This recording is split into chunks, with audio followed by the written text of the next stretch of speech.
our next presenter is Councillor Baker with a verbal report. Okay, recess is over. We have Councillor Baker. Yeah, recess. Yeah. Okay, Councillor Baker. Thank you, Your Worship. So what I'd like to do is, as we agreed, when we go attend conferences, etc., that we come back and kind of provide an overview, high-level report in terms of what we did, what we learned at the conference, and I promise not to take longer than half an hour. Just kidding. So I'll be real quick here, but I will highlight a major initiative that came up, and I think you'll be interested in what happened. So on the opening, May 30th, there's an opening ceremonies at the FCM conference, then went to a workshop adapting community to climate change, which is a very important issue right now in the region, obviously, so learned about that. Then we went to the President's Forum. Then there was two keynote speakers on that one speaker, actually Justin Trudeau. And then I went to a disaster relief preparing your community. So those are all really kind of important things that we picked up and learned. And then on that day, I attended, we kind of divided and conquered when we were there, which is one of the benefits of having more than one councillor go to a conference of this nature. So we divided and conquered, and I went to the FCM Youth Panel, Building Tomorrow's Municipality Public Service. And I'm going to come back to that because there was some significance that came out of that attendance. Day two, keynote speaker was Lisa Raitt. We attached that. Two workshops, raising more money without raising taxes or user fees. And that was really important. I'm focusing on that one, hopefully, if should I ever return. Workshop, building better communities with sustainable revenues. That was another one. On the last day, keynote speaker was Tom Mulcair, and celebrity speaker was Rick Mercer, and I did a study tour in terms of revitalizing with the BIA partnerships on community improvement plans in the Lundy Lane area. It was quite interesting what they did with their CIP money and in terms of the partnership, and it was quite successful. They've turned around a derelict area which was turned into professions of the evening, I'll say, and other things that they turned it right around, and now investments coming in from other parts of Toronto. So that's the kind of thing that I think we can focus on. There were some tools I picked up from that. So let me go back to, on the first day, attending the FCM Youth Panel, Building Tomorrow's Municipal Public Service. This was a workshop panel on engaging youth in public service, councillor, future councillors, and administration. And thanks to Councillor Bondi, she kind of started this initiative, so I attended this, and they talked about all different ideas, and I got up and I showcased our initiative with regards to having two youth representatives that we have now, councils, which is Josh Grondin, and our new one, which will be here, Olivia Burnett. With regards to that, I was contacted later from a James Bridges. James is actually a Jack Layton fellow who is working with FCM, and they are major initiatives to do what they are considering is a municipal engagement handbook, and they will be using the town of Essex as one of their case studies in terms of a uniqueness and on this process. This will be a national type of handbook. So I guess it does pay for us to divide and conquer, get on the national scene. Essex will be kind of the forefront in this. So Josh and our new council member will be engaged in this. Russ Phillips attended a conference call with me last week on kind of engaged in this. And Russ, I don't know if there's anything you'd like to add on that, but so we'll be moving forward. That's just a high-level overview of the value of engaging. There were a number of people that made contacts with there as well. Met with Canada Post officials in the regional and municipal government affairs. Purpose I met with them is because there was a major initiative I'm working on to have the Canadian Historical Museum, their address changed to Essex, which has always been a Kingsville address, and so there's some rerouting has to be done with their the post office. So in addition to that, there were a number of people, I'm not going to go through them all, but there were a couple of young, interesting people that we ran into. A Garnett Tomlinson, a councillor from Peace River, Alberta, who kind of hung around with us, and also City of Windsor councillor Erek Kuzmarek, which two very, very bright individuals. So I felt the conference was quite valuable, and even showcasing our youth was something that's going to be on the national scene. So that's kind of my report. If there's any questions, I'd be open to answer them. Any questions, Council? Okay. Motion to proceed for Councillor Scott and Councillor Botany. All in favor? Motion carried. Thanks, Bill. Unfinished business. Simple. Reports from Administration, Corporate Services Department, report number 2014-19, spay and neuter voucher program. Way to go, Bill.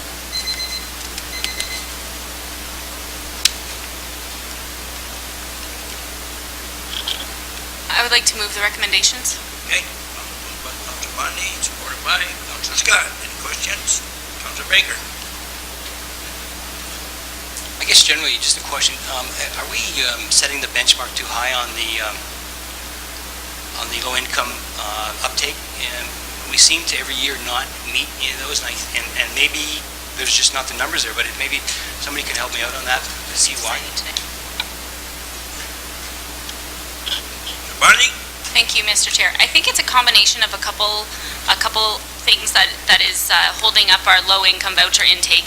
First of all, the low-income threshold is probably still too low. I'm not sure. I think a question to Cheryl and perhaps even Robin about how many low-income applications we have might be low. And the reason why I think the low-income applications are low is because compared to free roaming cat owners, low-income cat owners are not as well connected. Like, there is a whole underground system of free roaming cat and feral cat owners that grab up these vouchers, 3 per household, network, get all these cats done.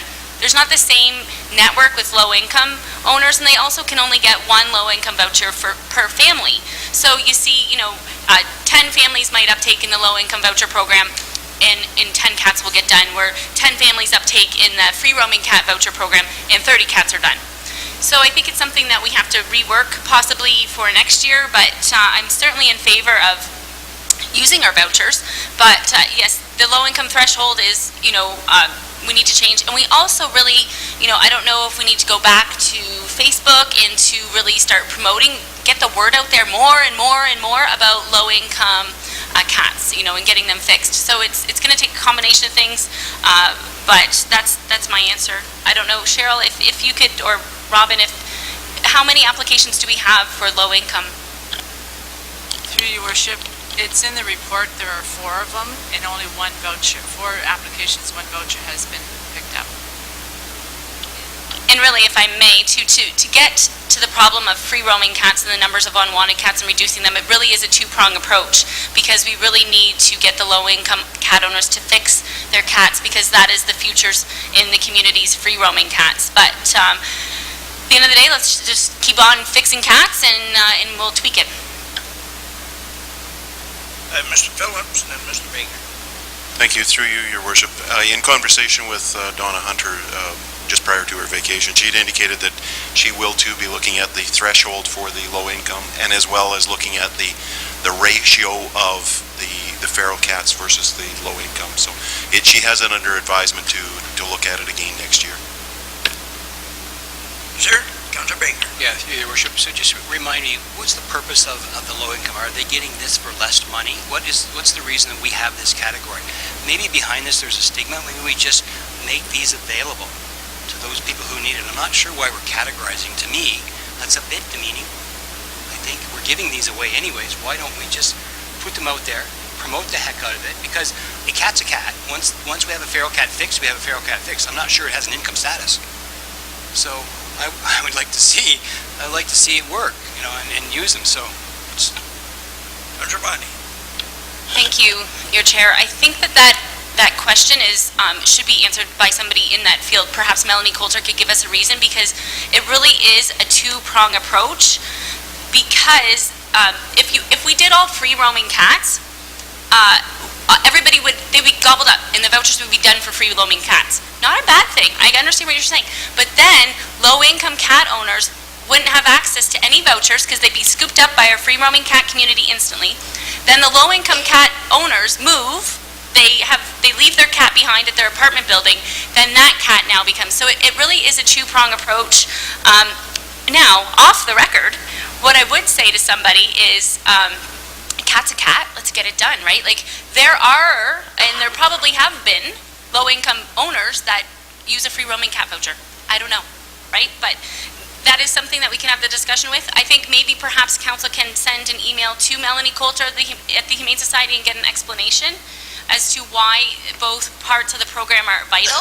I know in the city of Windsor that once they started advertising their free roaming cat program, the uptake of the low-income cat voucher program, the uptake in the low-income voucher program took effect, and it's working there. It's just, I don't think it's like the CIP, just word hasn't got around yet. So I think, we can get some comments from the Humane Society and get them to Donna too. Councilor Baker? Okay. Any other comments? Excuse me. I have a couple comments. This is all great, what we're doing, and I agree with the recommendation here myself. But there's still that guy out there, doesn't own a cat, doesn't own a dog. The guy just told me, I think Saturday morning in the coffee shop, I've seen 2 litters in the last 2 weeks at my neighbor's house again. And it's the same guy that lives on Alice Street that has had nothing but problems for the last 2 or 3 years. This lady feeds him, they live under her house, he can't go outside. What are we going to do to help these types of people? Like, this is all well and good. I love this. But there's those other people can't sit out on their front porch, can't walk down their driveway because of the odor. Two litters, one at 7 and one at 6 in the last 2 weeks, he said. 3 weeks. Like, it's unbelievable that these people aren't getting any help. And he has taken them up there, and I've told you before, I took a litter up there one time. They didn't charge me because they were all sick, disease. So there was no charge that time. When does he get off the hook? How? Councilor Baker. So we have 2 issues here. We're talking about fixing the feral cats so that we don't have more, which what we have now is we have a mechanism that we may need to use. It's called property standards. Maybe we need to investigate and see what the conditions are of these places. I don't even think it needs to be complaint driven. If it's identified and there's an issue, to have it investigated to see if that's the case. Correct me if I'm wrong, but that falls under property standards. Okay, we'll have our clerk, Cheryl Bundy, comment. Property standards is a complaint-driven process. I will speak to our bylaw enforcement officers. We changed that early on in the term. It's not complaint driven now. It is identified. You can double check on that. Okay, thank you.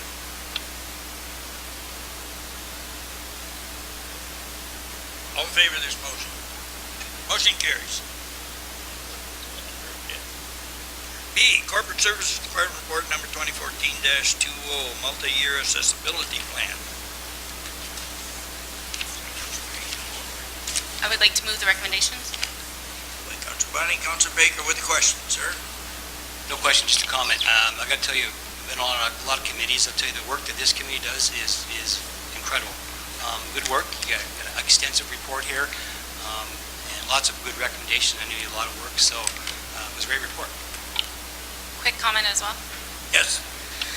Thank you. I'm the council rep on the Accessibility Committee, and I just want to say that this committee is really important, and I'm so glad we have our Director of Corporate Services there now, and I would really just like to throw it out there for anybody that's listening. This committee could use two members of council. It is that important, and to share the workload and to bring new ideas. So that's my thought for the election. And also, I want to encourage our council to continue to support Essex Community Services because they are vital in our community too, to helping people with disabilities and transportation issues. Thank you. All in favor? Motion carries. C, Building Department Report number 2014-06, June 2014 Building Report. Deputy Mayor Malash moves, supported by Councilor Scott. Questions?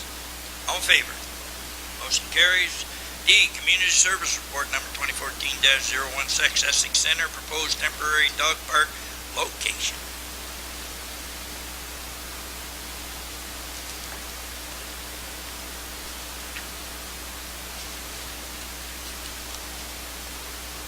Councilor Baker.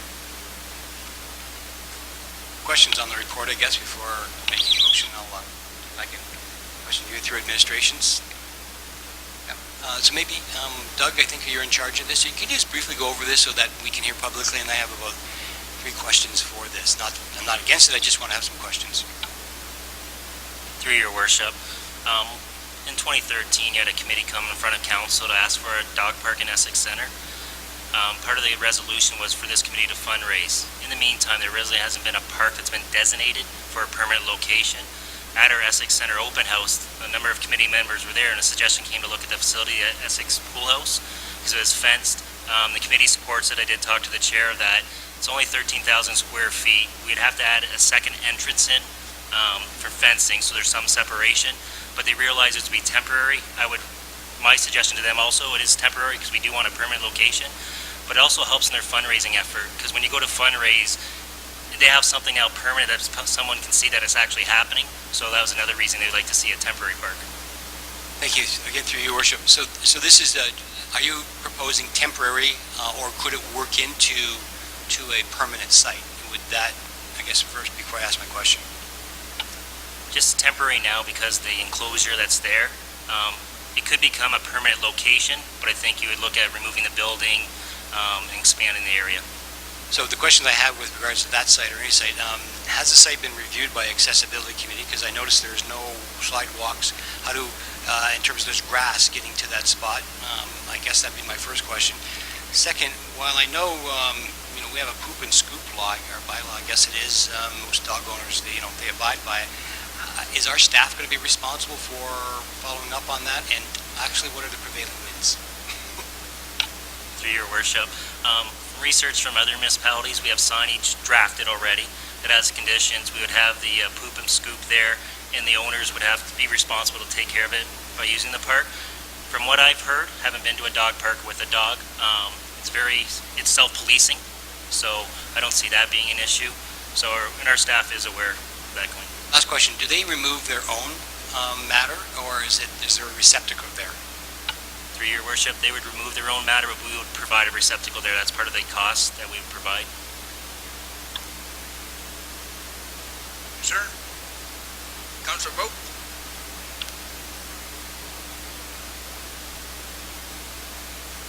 Second by Councilor Bondi.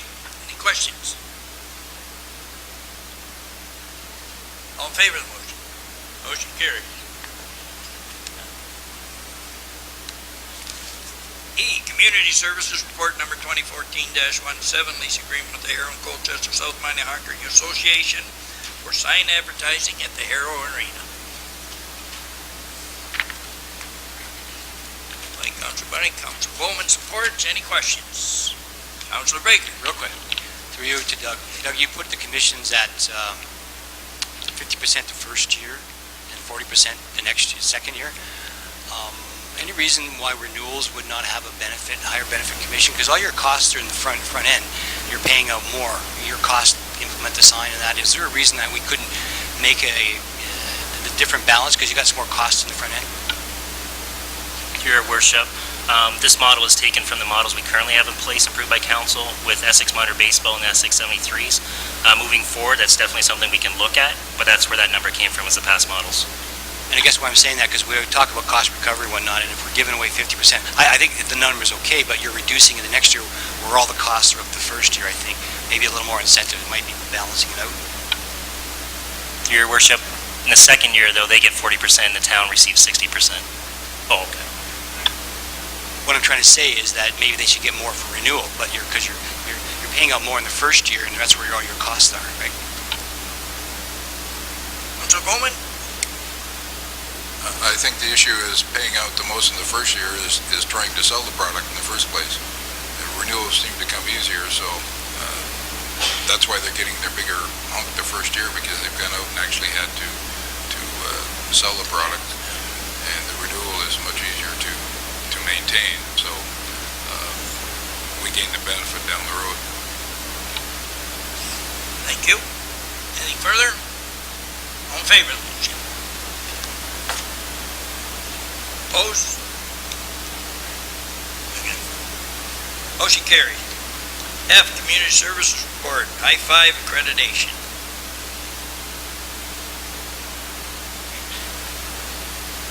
Okay, Councilor Boakes, supported by Councilor Baker. Any questions? Other than telling you, last time I talked to Cynthia, we're still the only one in the county with this accreditation, so to our staff, great job again. All in favor of that motion? Motion carries. G, Infrastructure and Development Report number 2014-14, Union Water Supply System Smart Water Collaborative Study.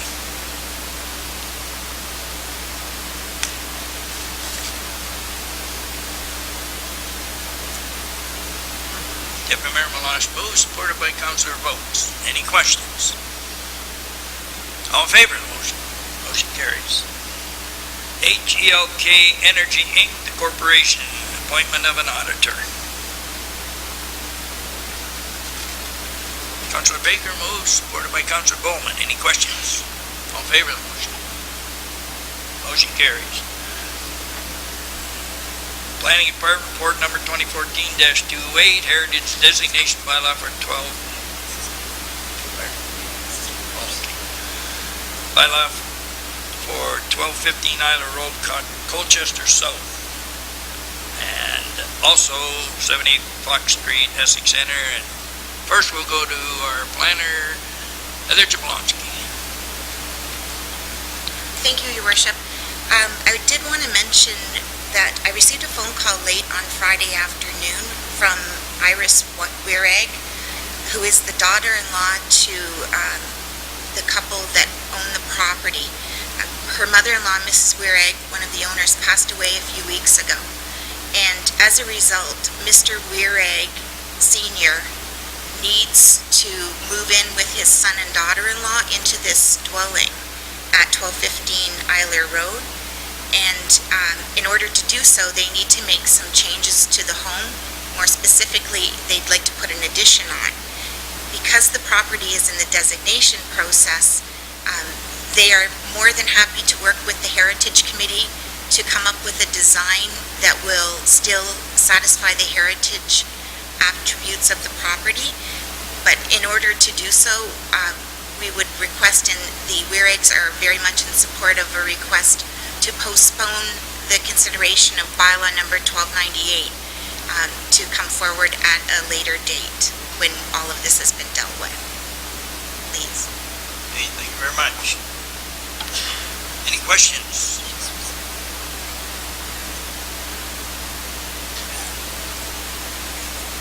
No. Okay, we'll receive the report and also pass the bylaw with regards to 1215 Island. No. The other one's 1299. Oh, and Fox Street. Not and. Oh, not Island Road. Okay. Yep. So it's just 78 Fox Street. We're going to approve. Good. Councilor Bowman? Councilor Bundy? Any questions? All in favor of that motion? Motion carries. Councilor Bowman? Do we need a motion to postpone the other one, since it's on our agenda? No. Thank you. Good.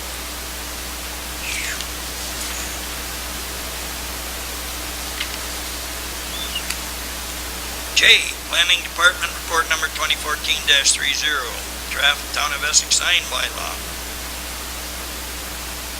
Our recommendation is that the draft of signed bylaw be received and tabled pending the holding of a statutory public meeting in August. Councilor Scott? Councilor Baker? Any questions?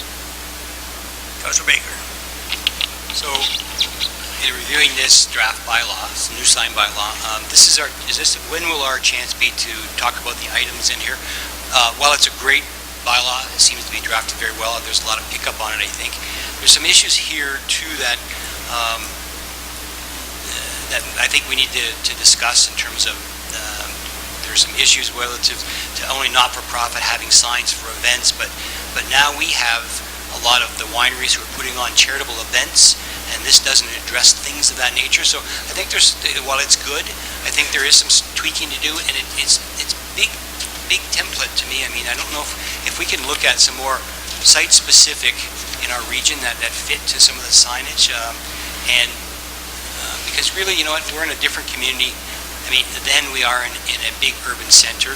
And a lot of these new businesses that are emerging, I think we need to address how they can have some temporary signage as well. But I agree, I mean, it's a good bylaw at this point in time, or a good draft, but are we able to, when can we kind of make those comments?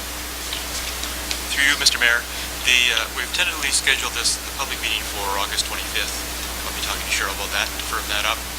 In the meantime, the bylaw is out basically for you or anyone else to comment, and we would welcome those comments. I get your point, and I think that's a valid point to deal with. And one of the things I want to do as part of this exercise is I want to do a PowerPoint presentation to actually talk about what a sign is. As I say, are they waving stick figures with a fan underneath? Is that a sign? And because I think that's important to council, and I think it's also important to talk about commercial use of signs versus, as you say, signs for special events, for charitable events and things like that. And I've tried to draft the bylaw in a very liberal way as far as those latter kinds of signs are concerned. And I think that's the kind of thing I hope you'll consider, and in your own relationships with different event organizations and that sort of thing, to basically give me an idea too of what your experiences are. So thanks. So through your worship again, so I'll be commenting on a few of those, specifically in the prohibited signs in all districts. There's a few in there that might not be specific to our area. And what about our grandfathering issue? Because one of them that sticks out is a flashing sign, which included electronic media. We have a couple of businesses now that are utilizing those, and they put their daily specials on and things of that nature. So can we look at provisions for grandfathering, or maybe even removing those categories? I mean, I don't know the purpose of why that's in there. Is it a traffic distraction? I'm not sure, but I think we need to kind of look at those and maybe some grandfathering specific to our region.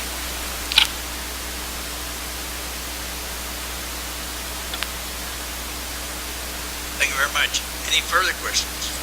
All in favor of the motion? Motion carries. Okay, Planning Department Report Number 2014-31, Farm Lot Severances.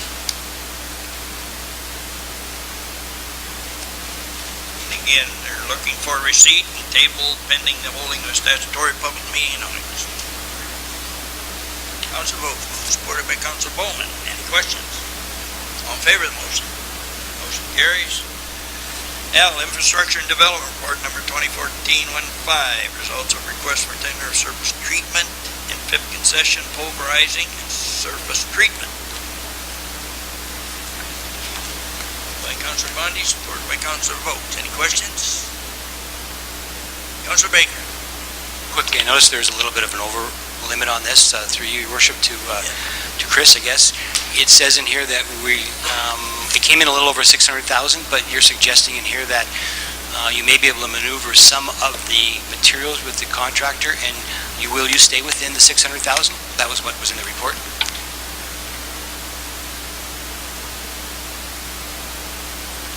Through your worship, yes, that's correct. It did come in over through the tendering process in our items for quantities.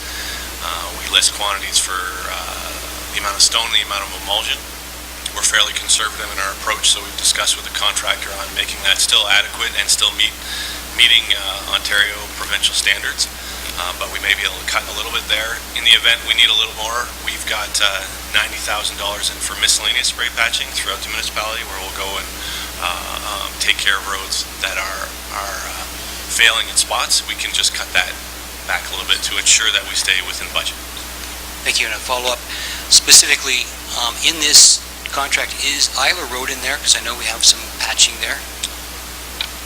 Through your worship, Isla Road is one of the ones that's on the list for spray patching, and so is the 9th concession. It's one of the ones that'll be spray patched as well. So. Anything further?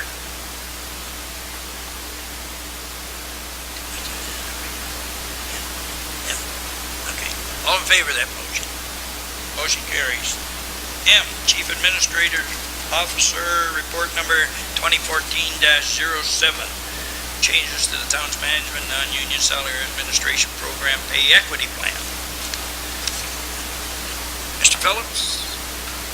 Thank you. Through your worship, through you. Earlier today we had a closed meeting at which time administration delivered a report and a presentation to council with respect to certain aspects of this that could not be discussed in open meeting. The report you have in front of you now can be discussed openly. Certainly the recommendations as they've been listed can be adopted or dealt with independently, and gave you those that preface earlier.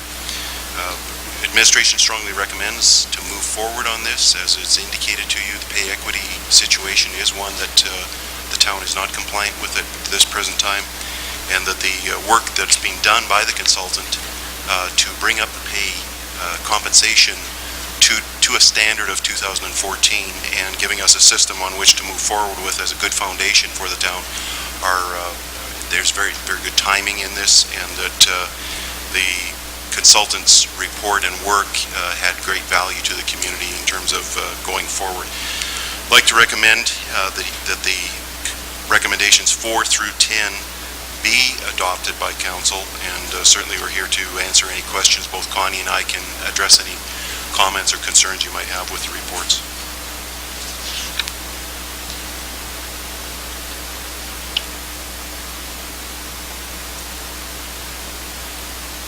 Councillor Baker. I'll move to receive the report, or receive and approve.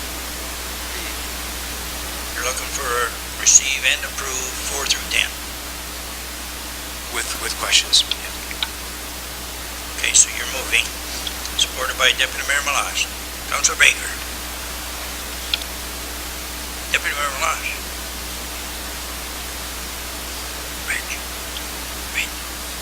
I talked about it a little bit earlier before. Point 7.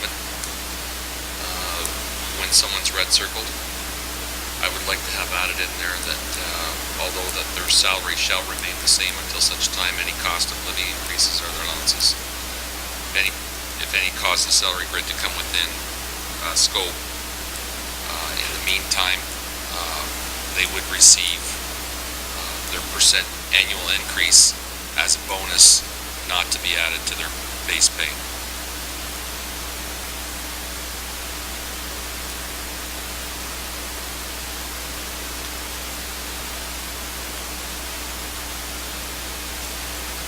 That's an amendment to the report Number 7. that I would like to see. So that's a Baker. friendly amendment, yes. Accepted. Okay. Councillor Baker. Quick comment. So tonight, by adopting this, we will then move to the new salary grid effective July 1st, correct? Using the all comparator model. And then our pay equity issue will be dealt with immediately. And do we deal with the financial aspect of this in the next report in terms of how to pay for it?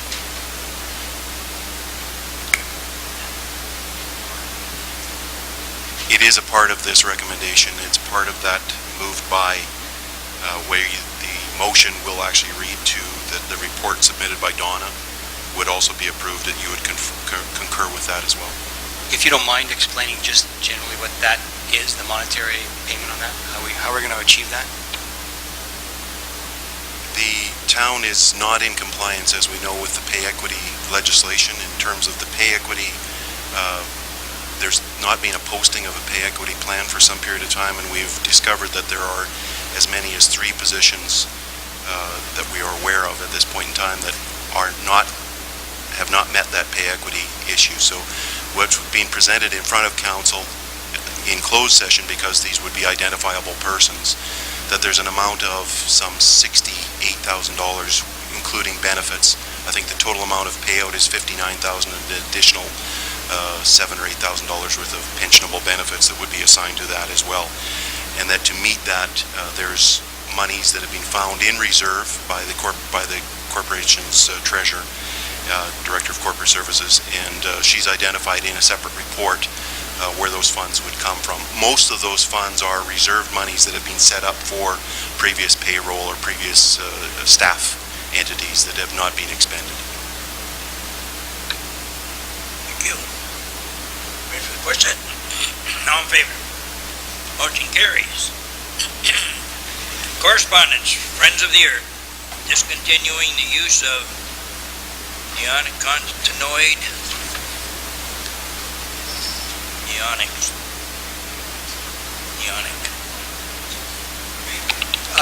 I move receipt of the correspondence. Seconded by Mr. Baker. After.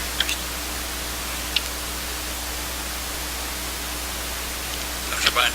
Thank you. And again, I'm sorry, but if you looked on the Windsor-Essex County Environment Committee meeting minutes, there is a guest speaker that went and talked, Suzanne Chan, and she talked about neonicotinoids and their effect on our local environment. So I don't know, even if I have to do some legwork on my own, I would like to still support it, but I would like to keep it in our radar, possibly. As we know, neonics are a family of chemicals. They disrupt central nervous system, and they're wreaking havoc on our ecosystem. The fact that they just came up in our local environment committee meeting means that locally, there's, it's on our radar. So I don't want the town of Essex just to receive it and file it. I actually want to start picking away at it through the Windsor Environment Committee, or perhaps through IRCA. We're starting to see that evidence is surfacing, harming, human health and infants. So I don't know if we could throw this on senior administration's, radar, just to start collecting facts. I myself don't mind taking it on and starting to do some homework on this. But I think we live in an agricultural, area, and I think these neonics are what are killing off our bees. And so I think it's important down here. So I'm not sure if that's an option, but I don't want to just file it. I want to play with it for a while. Thank you. Mr. Baker? Thank you, Your Worship. That's why we want to receive tonight, and by all means, if you want to do some homework, I've done some extensive homework on this as well. And while you're making those general statements, the research really is a little more finite. Bees are actually also affected by viruses and mites that are actually out there. This neonicotides, I guess, and are really they're a pesticide that actually is working quite well in the corn area, and it's all how it's applied. Now, some of the new seed growers are putting in a lubricant so the dust doesn't fly as much. So it's more of a management thing. I would like to see, if you want, when we're at AMO, we can find out where they sit on this position. If you like, tonight in the crowd, and if you get approval, Mr. Dave Santos is here, and he is actually a seed grower, producer, and maybe he can give us a little bit of insight on this, so that, and then we can still take it back, but it gives us an idea. What's important is that we need to, before we pass these motions, and if you look at the motion, which wasn't attached, we researched it, if you look at the motion that's passed here, they're looking at actually to ban these completely, which is really not in our mandate. If you look at some legal aspects, municipalities can't really deal in that. What we want to do is find out real science on this. It's all over the place. So if I can move to hear Mr. Santos tonight provide some comment on this particular issue. And so, motion is to receive. Ready for the question? All in favor? Motion carried. And now can I make a motion to hear Mr. Santos? Any questions? All in favor? Sir? I guess the only comments that I would have at this time, it's very premature to make any kind of a motion or document anything at this time, because the stakeholders that are involved in this product and involved in agriculture in Ontario, as well as Canada, as well as the United States, as well as Europe, are currently sitting together as a conscious group, determining where they're going to go with that. And this particular product, I have to say, Councillor Bonnie, you've been misinformed a little bit on some of your comments. It's one of the safest products that have been established for the last 22 years. It's not harmful to mammals at all. It only affects the stomachs of insects. So the problem and the issue is the alternative. If you banned this product, or if you didn't work within the stakeholders by using this solvent to reduce the dust, the alternative products are much more harmful to humans and the environment and to residences. You'd be looking at aerial spraying, you'd be looking at blanket spraying, versus us now, what we're doing is we're looking at particular insects with this product. Even beekeepers are undetermined at this time what the real problem is. You have studies that have condemned it, and you have other studies that have supported that they're not really causing an issue in the industry. So again, Stakeholders currently are working together. They're not working against one another. You have some of these groups that have jumped on the bandwagon and have decided that they're going to push some of these issues, or they're going to support some of these causes. But I think it's being well taken care of. Thank you, Your Worship. So, I know this is being dealt with in terms of the province and looking at, the Minister of Agriculture looking at possibly bringing in some licensing applications to utilize this. But I also spoke to some fruit growers and some actually beekeepers who are also on that side of it too, is that they're concerned that if there's an all-out ban on the Neonics, we call it neonics. Neonics, that in fact, the alternative is worse off, is what you're saying, and they're concerned about that too. So I think the research, and I agree with Councillor Bondi, let's have them look into it. And I think where it goes is to the AMO and see what there is, because they've got a research team. And let's look at that when we're there and talk to them about that. So thanks for being here, and if you have any other comments, great. Anyone else? Thank you very much, gentlemen. All in favor of the motion? Motion carries. B, Town of Penetanguishene, call for a formation of small and rural school alliance.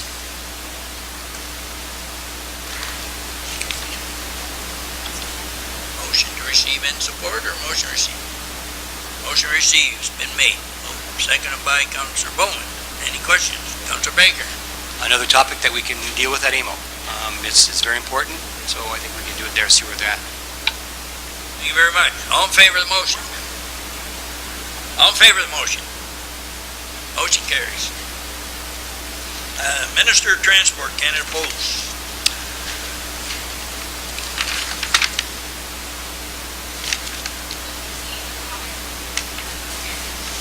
Okay, Councillor Bondi moves, supported by Deputy Mayor Malash.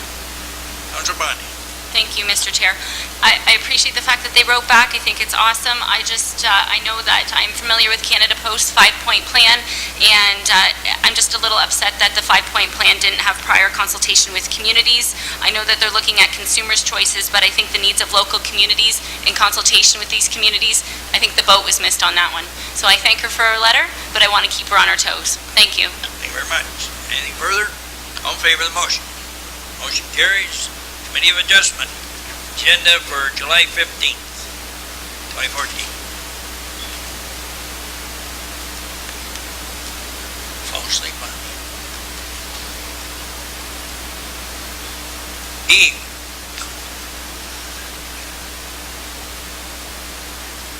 Deputy Mayor Malash moves, supported by, no, D. Just waiting for you. Supported by Councillor Bondi. Any questions? All in favor of the motion? Motion carries. E, Windsor Essex County Environmental Committee meeting, June 5th, 2014. Received, and Councillor Bowman. Yes, young lady, your question. Thank you, Mr. Chair. I believe one of the City of Windsor councillors said that he didn't feel Earth Hour was really published enough, and I think this is really important because I really found out about Earth Hour the day of, and I think Earth Hour is one of the sexiest hours of the year.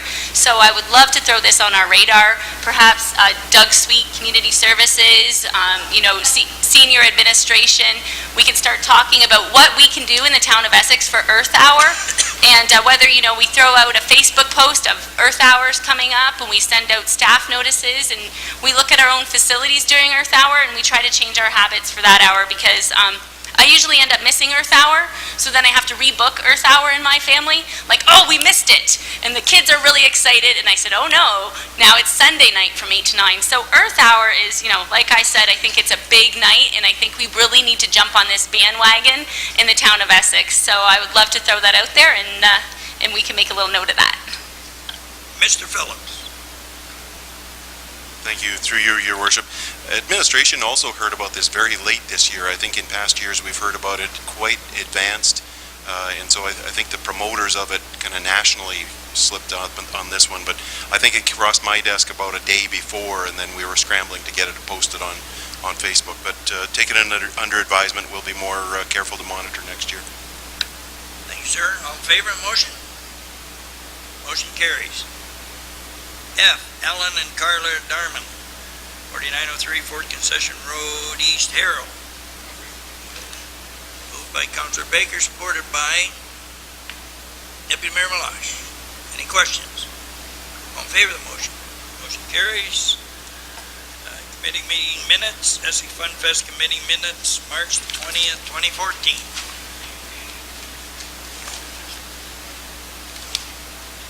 I have a comment. Wait a minute. We got a question. Is that okay with you, Madam Clerk? All the committee meetings minutes? Don't forget to note the recommendations. Okay. And you're going to include all the recommendations as, okay? And seconded by? Sure. Councilor Baker. And you had a question, sir.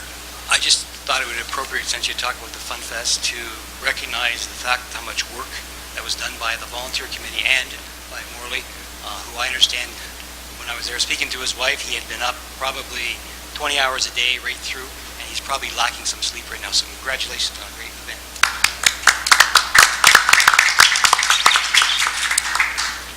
Thank you, but there's a great team that works out there and works hard.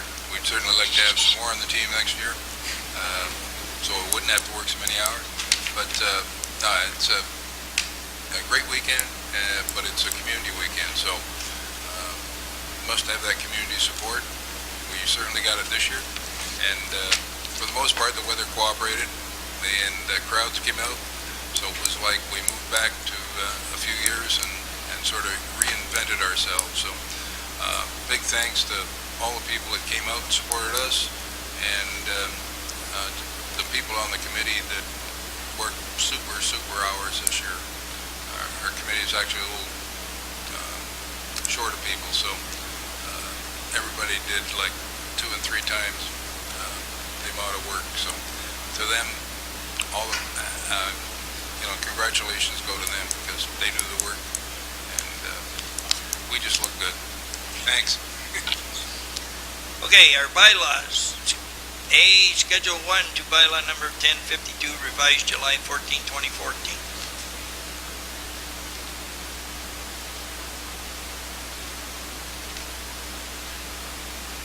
Deputy Mayor Malash. And supported by Councilor Bond. Any questions? All in favor of the motion? Motion carries. B, bylaw number 1331, being a bylaw to establish a schedule of miscellaneous fees. Okay, Councilor Vokes. Deputy Mayor Malash. Any questions? All in favor? Motion carries. C, bylaw number 1337, being a bylaw to grant approval to an application for the approval to expropriate certain lands, being lot 69 on registrar's complied plan of 1645 Town of Essex designated as parts 1, 2, 3, 4 on plan 12R-25834 Essex. By Councilor Bunny, Councilor Scott. Any question? Question real quick. Councilor Bone. Where actually is this? Where's the lot?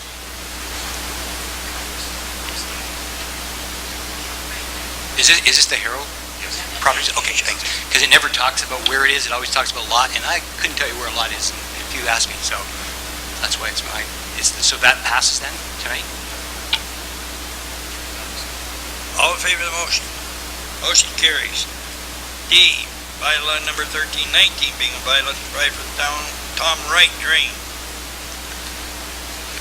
Bridge for Bernard Gorski. Councilor Baker moves, supported by Councilor Bowman. Any questions? All in favor? Motion carries. Bylaw number 1332, being a bylaw to amend the bylaw 707, being a bylaw respecting the issuance of various permits and the schedule and inspections for the Corporation of the Town of Essex. Moved by Councilor Vokes, supported by Deputy Mayor Malash. Any questions? All in favor? Motion carries. Bylaw number 1333, a bylaw of the Corporation of the Town of Essex to authorize the borrowing upon amortizing debentures in the principal amount of $630,908 towards the cost of the Harrow Arena refrigeration system replacement and the Harrow Arena miscellaneous upgrades. Supported by Councilor Bunny and Councilor Vokes. Any questions? All in favor of the motion? Motion carries. Bylaw number 1333, a bylaw of the Corporation of the Town of Essex. No, 1334. to authorize the borrowing upon amortizing debentures in the principal amount of $341,982.29 towards the cost of the Hero Arena roof replacement. Councilor Folks moves, supported by Deputy Mayor Meloche. Questions? All in favor of the motion? Motion carried. Bylaw number 1335.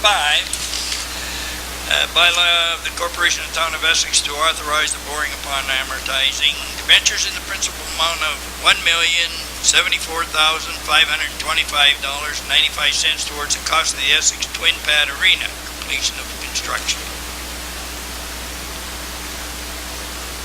By Councilor Vogt, supported by Councilor Bowman. I just have a question to this one, and Chris, did we have some problems with things that went on in that the arena there, and have they been looked after?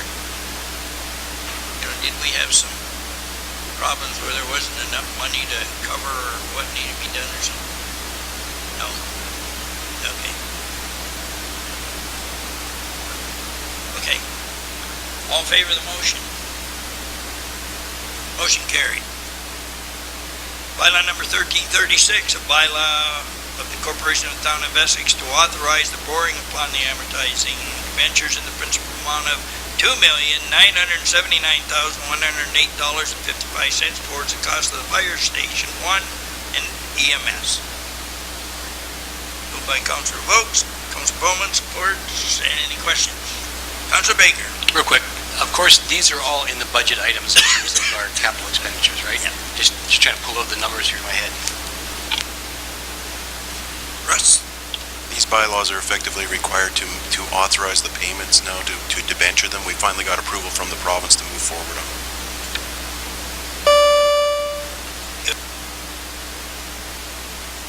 Bylaw number 1339 being a bylaw to end an agreement between the Corporation of the Town of Essex and Essex Sports Wall of Excellence at the Essex Center Sports Complex.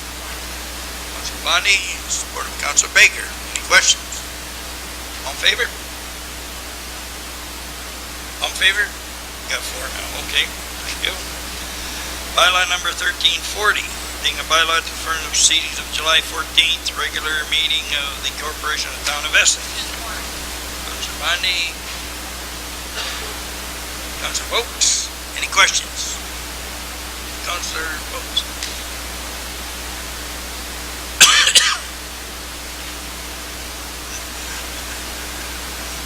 All in favor? Motion carries. Financial May 14, 2014 bank payments reports. Councilor Bondi. Seconded by Councilor Bowman. Any questions?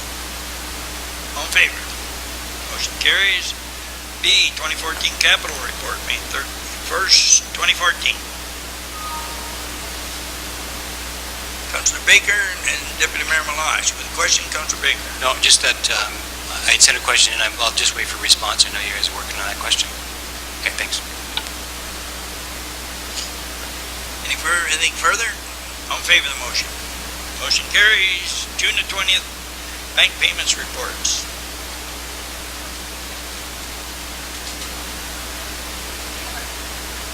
Moved by Councilor Bondi, supported by Councilor Bowman. Any questions?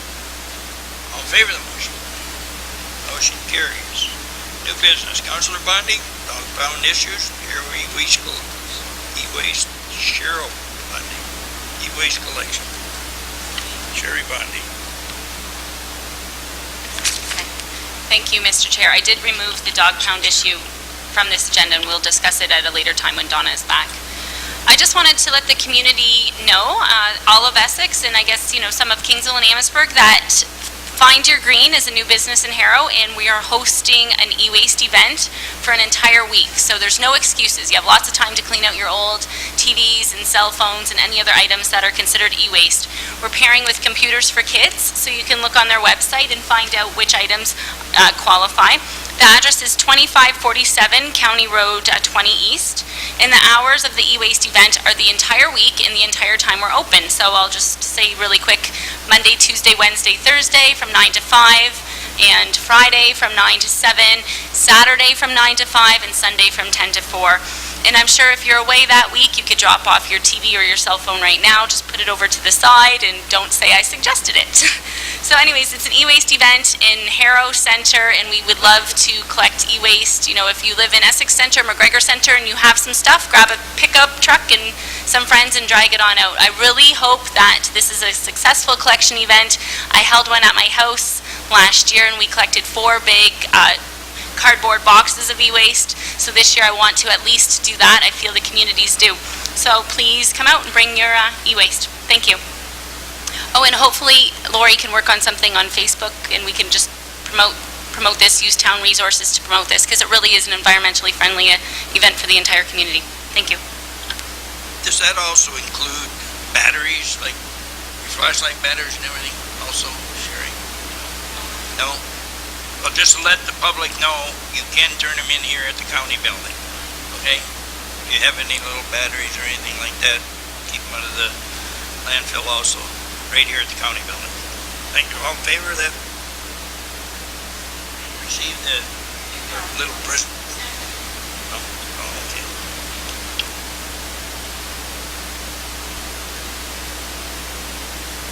Okay, notice of motion, Councillor Bondi. Thank you.